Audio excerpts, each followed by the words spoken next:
పక్షుల ఊరిలో రాత్రి సంత. పక్షుల ఊరంటే ఎప్పుడూ ఒకటే సందడి. రోజంతా పొలాల్లో పని, సాయంత్రం ఇంటికొచ్చి కబుర్లతో కాలాన్ని గడిపే పక్షులు. కాని వాళ్లకు ఒక పెద్ద సమస్య ఉంది. రోజంతా కష్టపడడం వల్ల ఇంట్లోకి సరుకులు కొనుక్కోవాలన్నా, ఇతర పనులు చేసుకోవాలన్నా సమయమే ఉండేది కాదు. సాయంత్రం అయ్యేసరికి ఊర్లో దుకాణాలన్నీ మూతపడిపోయేవి. ఈ సమస్య కారణంగా పక్షులందరూ చాలా ఇబ్బందులు పడేవారు. ఒకరోజు సాయంత్రం తుని పిచ్చుక, చిచ్చుకాకి, చోటు చిలుక, మహీగ్రద్ద, కుహుబాతు అందరూ కలిసి పెద్ద మర్రి చెట్టు కింద కూర్చొని మాట్లాడుకుంటున్నారు. వారి మాటల్లో ఆ రోజంతా పడ్డ కష్టం, సమయం లేకపోవడం గురించే ఎక్కువగా చర్చ జరుగుతోంది. అబ్బా, ఈ రోజు పని చేసి చేసి నా రెక్కల నొప్పులొచ్చేశాయి. ఒక మంచి మందుల దుకాణం దగ్గరికి వెళ్లి మందులు కొనుక్కోవాలి అని అనుకున్నాను, కానీ వాళ్ళు మూసేశారు. అవును చిచ్చు, అది నీ ఒక్కదానికి కాదు, నాకు కూడా ఇదే సమస్య. రోజంతా పొలంలో పనిచేసి ఇంటికొచ్చేసరికి చీకటి పడుతుంది. సరుకులు కొనుక్కోవడానికి కూడా సమయం ఉండట్లేదు. నిజం చెప్పాలంటే నేను నా పొలంలో ఉదయం నుండి సాయంత్రం వరకు పనిచేసి నా కూతురు బుజ్జికి ఏమీ తెచ్చి ఇవ్వలేకపోతున్నాను. దీనివల్ల నాకు చాలా బాధగా ఉంది. అందరూ తమ సమస్యల గురించి మాట్లాడుకుంటూ ఉండగా తుని పిచ్చుక ఒక మంచి ఆలోచన చెబుతుంది. నాకొక ఆలోచన వచ్చింది. మనం రాత్రిపూట ఒక సంతను ఏర్పాటు చేసుకుంటే ఎలా ఉంటుంది? అందరూ ఆశ్చర్యంతో తుని పిచ్చుక వైపు చూశారు. ఏంటి తుని, రాత్రిపూట సంత పెట్టడం అంటే ఏమైనా సామాన్యమైన విషయం అనుకుంటున్నావా? ఏ చీకట్లో ఎవరొస్తారో? చిచ్చు, నువ్వలా తొందరపడకు. నా ఆలోచనని పూర్తిగా విను. పక్షుల ఊరిలో చాలా మందికి పనుల వల్ల దుకాణాలకు వెళ్లడానికి సమయం ఉండదు. అందుకే రాత్రిపూట సంత పెడితే ఎవరికి ఏది కావాలంటే అది కొనుక్కోవచ్చు. పైగా మనకు కూడా లాభాలొస్తాయి కదా. తుని, నీ ఆలోచన చాలా విచిత్రంగా ఉంది, కానీ చాలా బాగుంది. మనం ఈ విషయం గురించి మరికొంత ఆలోచిద్దాం. అవును తుని, నీ ఆలోచన చాలా బాగుంది. రాత్రిపూట సంత పెట్టి మనం కూడా వ్యాపారాలు చేసుకుంటే చాలా బాగుంటుంది. అప్పుడు మనకు పని కూడా తగ్గుతుంది. అందరూ తుని పిచ్చుకతో కలిసి ఆ విషయం గురించి ఆలోచించడం మొదలు పెడతారు. మరుసటి రోజు ఉదయం అందరూ కలిసి సంతకు కావాల్సిన ఏర్పాట్లను చేసుకోవడానికని ఒకచోట సమావేశమవుతారు. ఈ రోజు మన ఊర్లో రాత్రి సంత పెడుతున్నామని అందరికి చెబుతాం. అప్పుడు అందరూ కలిసి సాయంత్రం వస్తారు కదా. నిజం చిచ్చు, ఆ పని నేను చూసుకుంటాను. నువ్వు, లూసీ, మహి కలిసి దుకాణాలకు కావాల్సిన సామాన్లన్నీ చూసుకోండి. సరే చోటు, నేను లూసీ కలిసి సంతలో సామాన్లన్నీ అమ్ముదాం. కుహు కూడా మాతో ఉంటుంది. నేను కూడా వంటలు చేసి అమ్మాలని అనుకుంటున్నాను. సాయంత్రం అందరూ పని చేసి వచ్చిన తర్వాత వేడి వేడిగా ఏదైనా తినాలని అనుకుంటుంటారు. అందుకే నేను సమోసాలు, పానీపూరి, బిర్యానీ అమ్మితే చాలా బాగుంటుంది. చిచ్చు, నువ్వెప్పుడూ ఆకలితోనే ఉంటావు. ఇది వ్యాపారం, దీని గురించి ఆలోచించు. సరే కుహు, నువ్వు మా పక్కన ఉండే వాళ్లకు ఈ విషయం గురించి చెప్పు. అప్పుడు వాళ్ళు కూడా మనతో కలిసి ఈ సంతలో పాల్గొంటారు. అందరూ తమ పనులను పంచుకుని వెళ్లిపోతారు. చోటు చిలుక ఊర్లో తిరుగుతూ అందరికీ రాత్రి సంత గురించి చెబుతుంది. అందరూ చాలా ఆనందపడతారు. చిన్నుకాకి తన తల్లి చిచ్చుతో, అమ్మో, ఈ రాత్రి సంత చాలా బాగుంటుంది కదా.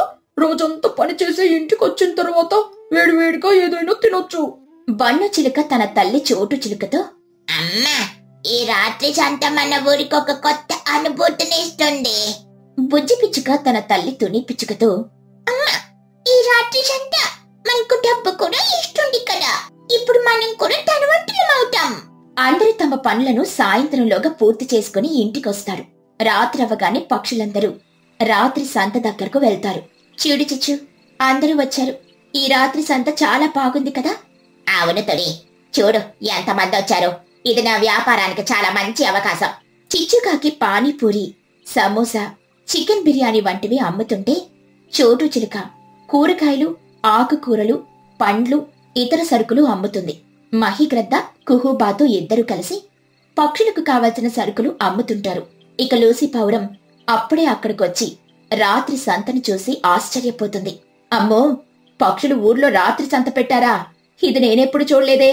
దీనివల్ల మనందరికీ లాభమే. లూసీ పౌరం కూడా తన బట్టల దుకాణాన్ని పెడుతుంది. పక్షులు ఆ రాత్రి సంతలో పానీపూరి, సమోసా వంటివి తిని ఆనందపడతారు. పిల్లలు కూడా కొత్త కొత్త ఆటలాడుతూ సరదాగా ఉంటారు. అమ్మో, ఈ రాత్రి సంత చాలా బాగుంది. మనకిప్పుడు డబ్బు కూడా వస్తుంది కదా. అవునత్తయ్య, ఇప్పుడు మేం రోజు కొత్తగా ఏదో ఒకటి తినొచ్చు. అవునమ్మా, ఈ రాత్రి సంత మనకు ఒక కొత్త ప్రపంచం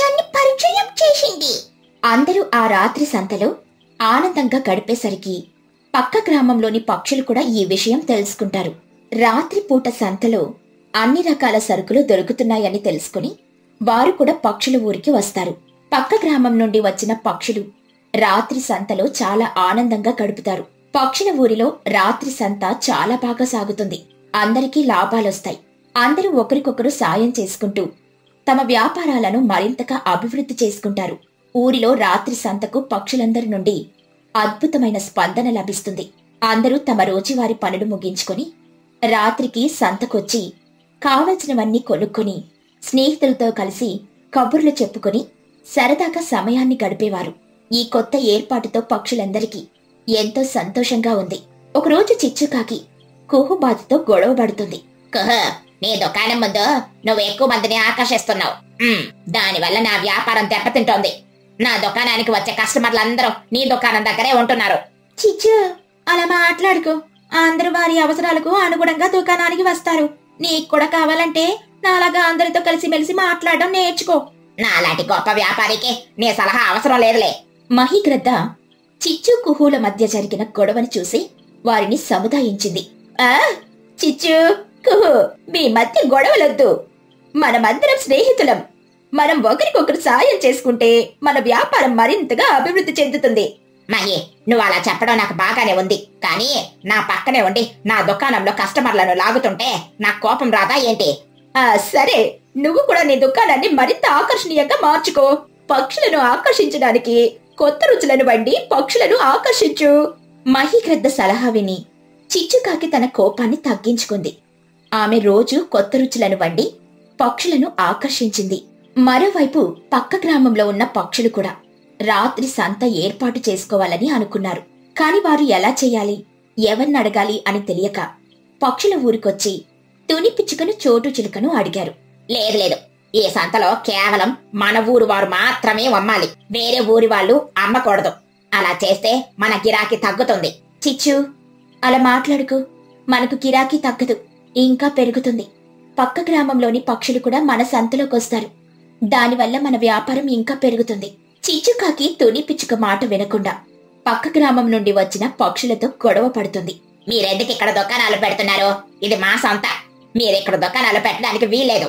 చిచ్చుకాకి పక్క గ్రామంలోని పక్షులతో గొడవ పడుతుంటే తుని పిచ్చుక, మహిగ్రద్ద, చోటు చిలుక, కుహుబాతు ఇంకా లూసి పౌరం అందరూ వచ్చి ఆమెను సముదాయించారు. చిచ్చు, నీవెందుకలా గొడవ పడుతున్నావు? మనమందరం స్నేహితులం. మనం ఒకరికొకరు సాయం చేసుకుంటే మన వ్యాపారం మరింతగా అభివృద్ధి చెందుతుంది. నేనలా చెయ్యను. నా గిరాకీ తగ్గిపోతే నాకు నష్టం వస్తుంది. చిచ్చు, మనమందరం కలిసి పని చేస్తే మనకు నష్టం రాదు. మనమందరం ఒకరికొకరు సాయం చేసుకుంటే మనకు ఎక్కువ లాభాలొస్తాయి. మహిగ్రద్ద మాట విని చిచ్చుకాకి తన కోపాన్ని తగ్గించుకుంది. ఆమె పక్క గ్రామం నుండి వచ్చిన పక్షులతో స్నేహం చేసి వారిని సంతలో దుకాణాలు పెట్టడానికని అనుమతినిచ్చింది. అలా రాత్రి సంత చాలా బాగా సాగాయి. పక్షుల మధ్య స్నేహం, ఐకమత్యం మరింత బలపడతాయి. చివరికి పక్షులందరూ రాత్రి సంతను తమ ఊరిలో ఎప్పటికీ ఉంచుకోవాలని నిర్ణయించుకుంటారు. ఈ రాత్రి సంతతో పక్షుల ఊరు ఎల్లప్పుడూ ఆనందంగా, సంతోషంగా ఉంటుంది. పక్షులందరూ ఒక ఊరిలో చాలా ఆనందంగా ఉంటారు. పక్షులందరూ కూడా ఒక నది పక్కనే ఇల్లులు కట్టుకుని నివసిస్తూ ఉంటారు. అలా రోజులు గడుస్తూ ఉంటాయి. అందరూ చాలా సంతోషంగా ఉన్నారు అనేసరికి వర్షాకాలం వస్తుంది. దానితో రోజు వర్షాలు పడుతూనే ఉంటాయి. ఊర్లో అందరూ వర్షాల వల్ల ఏ పని చేసుకోవడానికైనా కూడా చాలా ఇబ్బంది పడుతూ ఉంటారు. ఒకరోజు ఉదయాన్నే బాగా మబ్బుగా ఉండి వర్షం మొదలయ్యేలా అనిపిస్తుంది. అప్పుడే తుని పిచ్చుక సరుకుల కోసం వెళ్లాలని అనుకుంటుంది. బుజ్జి, నేను వెళ్లి సరుకులన్నీ తీసుకొనొస్తాను. ఇప్పుడా? వర్షం వచ్చేలా ఉంది కదమ్మా. అవును బుజ్జి, ఆ వర్షం తగ్గుతుందా ఏంటి? మళ్ళీ తెచ్చుకోవాలన్నా ఇబ్బందే కదా, అందుకే. ఇప్పుడు మొదలైతే సాయంత్రం వరకు తగ్గదు. తుని పిచ్చుక అక్కడి నుండి సరుకుల కోసమని వెళ్తూ ఉంటుంది. అప్పుడే దారిలో చిచ్చుకాకి కనిపిస్తుంది. ఏంటి తుని, సరుకుల కోసం వెళ్తున్నావా? అవును చిచ్చు, మళ్ళీ ఈ వర్షం మొదలైతే అలా పడుతూనే ఉంటుంది కదా. అవునవునులే, అందుకే నేను కూడా సరుకులకు వెళ్తున్నాను. నాకు తోడు బాగానే దొరికేవలే. ఈ వర్షాకాలం వల్ల బాగా ఇబ్బందిగా ఉంది చిచ్చు. ఎప్పుడో ఒకసారి మన పక్కన నది నిండిపోయేలా ఉంది. అవునవును, ఇప్పటికే ముందుకొచ్చేసింది. అలా వర్షం తగ్గినప్పుడల్లా నీళ్లు లాగేసుకుంటుందిలే. అలా ఇద్దరూ మాట్లాడుకుంటూ సరుకులు తెచ్చుకోవడానికని వెళ్తారు. అలా ఆ రోజు కాస్త సమయం గడుస్తుంది. ఇంతలోనే వర్షం మొదలవుతుంది. అప్పుడే తుని పిచ్చుక వాళ్ల సరుకులు తడిచిపోతాయని భయంతో సరుకుల్ని జాగ్రత్తగా పెట్టుకుని కంగారుగా ఇంటికొచ్చేస్తారు. అమ్మయ్య, వచ్చేసావా? ఇంకా రాలేదేంటి అనుకున్నాను. వర్షం వస్తుంది కదా పుచ్చి, అందుకే కంగారు. సరుకులు కానీ తడిచిపోయాయా ఏంటి అమ్మా? లేదులే పుచ్చి, కవర్లున్నాయి. ఇంకా కొన్ని రోజుల వరకు సరుకులు గొడవలేదు. అలా అనుకుంటూ ఉంటారు. ఆ రోజంతా తగ్గకుండా వర్షం కురుస్తూనే ఉంటుంది. అది చూసి అందరూ ఆశ్చర్యపోతారు. అలా 2 రోజులవుతుంది. అయినా కాని ఎక్కడా తగ్గకుండా వర్షం పడుతూనే ఉండడంతో నది ముందుకొచ్చేస్తూ ఉంటుంది. అదే విషయం గురించి పక్షులు భయంతో మాట్లాడుకుంటూ ఉంటారు. అమ్మో, నది పొంగిపోయేలా ఉంది. అవునవును, ఎన్ని రోజులు ఎంత దారుణంగా వర్షం కురవడే లేదు. అవును నిజమే, కాని ఇంకా ఎన్ని రోజులు ఇలా వర్షం కురుస్తుందో ఏంటో. ఏమో బాబోయ్, నాకు చాలా భయంగా ఉంది. పిల్లల్ని జాగ్రత్తగా చూసుకోవాలి. అవును, ఇంకా వర్షం పడుతూనే ఉంటే మనం ఇక్కడి నుండి వెళ్ళిపోవాలి. చూస్తూ ఉండండి. అలా అనుకుని అందరూ అక్కడి నుండి వెళ్ళిపోతారు. తర్వాత రోజు కూడా అలానే వర్షం కురుస్తూ ఉంటుంది. దానితో నీళ్లు పెరిగిపోతూ ఉంటాయి. పిల్లలు కూడా భయపడుతూ ఉంటారు. అమ్మా, నదిలో నీళ్లు ఎక్కువైపోతున్నాయి కదా, ముందుకొచ్చేస్తుంది. అవును పుచ్చి, నువ్వేం కంగారు పడకు. ఏం కాదులే. అమ్మో అమ్మా, ఇలా ఉంటే ఎలా? ఏం కాదులే, పడుకో. అలా ఆ రోజు రాత్రంతా తీవ్రంగా వర్షం కురుస్తుంది. దానితో పక్షులందరూ చాలా భయపడిపోతూ ఉంటారు. తుని పిచ్చుక తన మనసులో, బాబోయ్, ఇంత వర్షమా? రేపటికి పరిస్థితి ఎలా ఉంటుందో? నది పొంగిపోయేలా ఉంది. ఈరోజు రాత్రి కాగితే చాలు, రేపు ఉదయం వెళ్తురొచ్చాక ఎలా అయినా కూడా తప్పించుకోవచ్చు అని అనుకుంటుంది. అలా ఆ రోజు ఉదయం అవుతుంది. అందరూ బయటకొచ్చి చూసేసరికి నది పొంగుతూ ఉంటుంది. అది చూసి అందరూ చాలా భయపడిపోతారు. ఎక్కడికి వెళ్లాలనేది అర్థమవ్వక చూస్తూ ఉంటారు. అమ్మ బాబోయ్, నది ఎలా ఉందో చూడు. అవునరా, మనం ఎక్కడే ఉంటే నీళ్ళు వచ్చేస్తాయి. అమ్మ వాళ్ళు ఎక్కడికైనా తీసుకుని వెళ్తారులే. ఇంత వర్షంలో ఇన్ని నీళ్ళల్లో నుండి ఎక్కడికి తీసుకుని వెళ్తారు? చూద్దాం, మనం అందుకు ముందే భయపడడం ఎందుకు? అలా అనుకుంటూ ఉంటారు. అందరూ ఆలోచించుకుంటూ కంగారుగా ఉంటారు. ఎక్కడికని వెళ్తాం? ఇప్పుడు ఊర్లోకి నీళ్ళొచ్చేసాయి. ఒక పక్క నది పొంగిపోతుంది. ఏమో, నాకు కూడా చాలా భయంగా ఉంది. ఎక్కడికి వెళ్ళలేము. ఎక్కడికి వెళ్ళినా నీళ్లున్నాయి.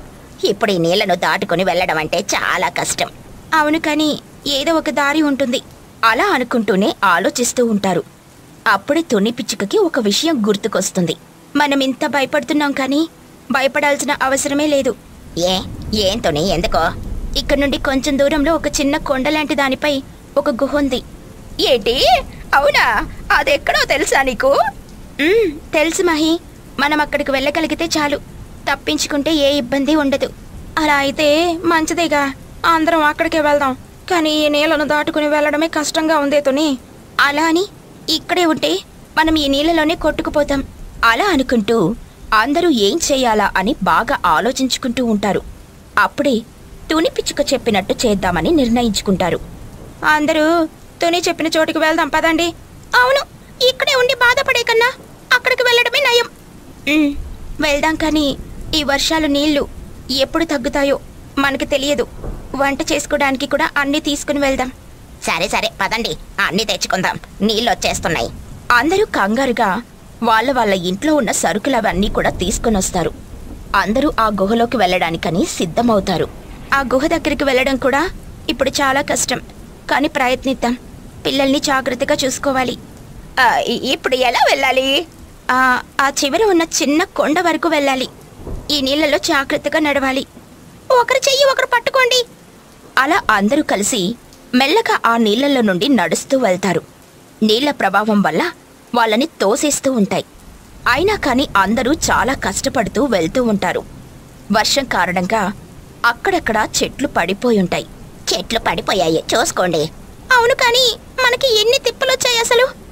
ఏం చేస్తాం, కాసేపు ఆగితే ఇంకా నీళ్లు ఎక్కువైపోయి అంత మునిగిపోయినా ఆశ్చర్యం లేదు కదా. అలా ఏం లేదులే కుహు, మనం భయపడితే పిల్లలు కూడా భయపడతారు. అమ్మా, ఈ నీళ్లు బాగా లోతుగా ఉన్నాయి. భయపడకు బుజ్జి, ఇంకా కొంచెం దూరమే, వెళ్ళిపోతాంలే. అలా అందరూ కలిసి ఆ నీళ్లల్లో అక్కడక్కడా ఈదుకుంటూ పిల్లల్ని జాగ్రత్తగా చూసుకుంటూ వెళ్తూ ఉంటారు. పిల్లలు చాలా భయపడుతూ ఉంటారు, కానీ తుని పిచ్చుక వాళ్ళు వాళ్ళకి బాగా ధైర్యం చెబుతూ ఉంటారు. అమ్మో తుని, అక్కడి వరకు వెళ్ళగలమా? ఏం పర్వాలేదులే కుహు, నువ్వేం భయపడకు. తుని అన్నట్టు మనం ఆ గుహలోకి వెళ్ళగలిగితే చాలు. ఈ వర్షం వల్ల చాలా ఇబ్బంది అయిపోతుంది, అసలు నడవడానికి కూడా కష్టంగా ఉంది. అలా చూస్తూ ఉండగానే నీళ్లు పెరిగిపోతూ ఉంటాయి. దానితో అందరూ కంగారు పడి వేగంగా వెళ్తూ ఉంటారు. మొత్తానికి కాసేపటికి కొండ వరకు చేరుకుంటారు. అప్పుడే కొండెక్కడం మొదలు పెడతారు. కాని బాగా తడవడం వల్ల అదంతా జారుగా ఉంటుంది. అబ్బా, అంతా బాగా జారుగా ఉంది. పిల్లలు గట్టిగా పట్టుకోండ్రా, ఆ గుహలోకి వెళ్ళగలిగితే అంతా బాగుంటుంది. ఒక్కొక్కరు జాగ్రత్తగా ఎక్కేద్దాం. అలా అందరూ మెల్లగా కొండెక్కి గుహలోకి వెళ్తారు. దానితో చాలా ఆనందపడతారు. అమ్మయ్య, మొత్తానికి వచ్చేశాం, ఇప్పుడు ఆనందంగా ఉంది. అవును తుని, నువ్వన్నట్టే గుహ చాలా బాగుంది. ఏంటో అంతా అలా మునిగిపోతుంది. ఏం చేస్తాం, ఇది వర్షాకాలం కదా, అంతా దాని ఇష్టం. అలా అనుకుంటూ ఉండగానే నీళ్ళెక్కువైపోతూ వాళ్ళ గుహకి కొంచెం దగ్గర వరకు నీళ్ళొచ్చేస్తాయి. అక్కడితో ఆగడంతో హమ్మయ్య అనుకుంటారు. హమ్మయ్య, ఇక్కడితో నీళ్లు బాగానే ఆగాయి. అవును, ఇంకా ఇక్కడే నీళ్లు తగ్గే వరకు ఉండాలి. బాగా ఆకలిగా ఉంది. అవును, నాకు కూడా ఆకలిగా ఉంది. మన దగ్గర సరుకులున్నాయి కదా, ఏమైనా వండుకుందామా? తప్పకుండా వండుకుందాం. పిల్లలకి ఆకలి వేయడంతో అక్కడే వంట చేసుకుని తిని కబుర్లు చెప్పుకుంటూ ఉంటారు. అక్కడి నుండి ఊరంతా మునిగిపోవడం చూస్తారు. ఇప్పుడు మనకి ఇల్లు ఎలా? ఏం పర్వాలేదులే పుచ్చి, ఇప్పటికి మనం బాగున్నాం కదా. వర్షం తగ్గాక వెళ్ళి మళ్ళీ ఇల్లు కట్టుకుందాం. అప్పుడు మళ్ళీ ఎప్పట్లాగా ఆనందంగా ఉండొచ్చు. అందరూ ఆ గుహలోనే ఉంటారు. అలా 2 రోజులకి అంతా మామూలుగా అయిపోతుంది. వర్షం తగ్గి నీళ్లన్నీ పోతాయి. అప్పుడు పక్షులందరూ మళ్ళీ వెళ్ళి వాళ్ళ ఇళ్లను నిర్మించుకుని చాలా సంతోషంగా ఉంటారు.